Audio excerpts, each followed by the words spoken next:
Good morning, I'm Neva Manu, and this is your morning news fix for Thursday, 25th of July. In this update, a dark stain on New Zealand. The extent of abuse and neglect against New Zealanders in the care of the state and faith-based institutions has been revealed. The Minister in charge of the Crown response, Erica Stanford, describes the stories of the survivors as horrific.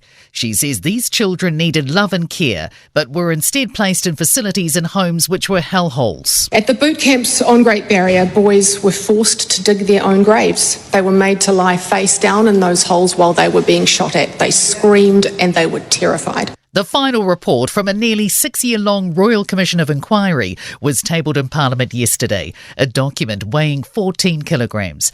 It estimates about 200,000 young people and vulnerable adults faced neglect and abuse from 1950 to 2019. The inquiry shows physical and sexual abuse was common, including some victims being trafficked to members of the public for sex. The report recommends significant apologies, financial redress and for a new independent agency to take over commissioning care services. National Māori Urban Authority Chair Lady Tudeti Moxon says apologies from the state, the Pope and other religious leaders are vital. She says it's important survivors aren't ignored anymore. All being made free from being made invisible, free from being not listened to. And churches are taking the lead in addressing the historic abuse of people in their care. Lawyers for thousands of survivors, Sonia Cooper, says apart from the Catholic Church, faith groups are doing more than the government. She says they pay out more, accept stories and improve their practices. A new report's highlighting how policies are discouraging migrants and Kiwi expats from coming home to New Zealand. And NZIER reports found the country's international tax requirements are actively working against our migrant attraction policies. Thomas Rice reports. New Zealand's current foreign investment fund means some migrants and returning expats are being taxed on investments they made before coming here.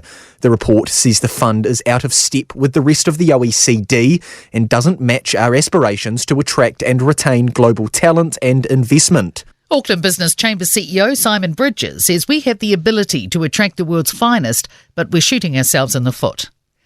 Benjamin Netanyahu is addressing a joint session of the US Congress as he tries to shore up support for Israel in its ongoing war against Hamas.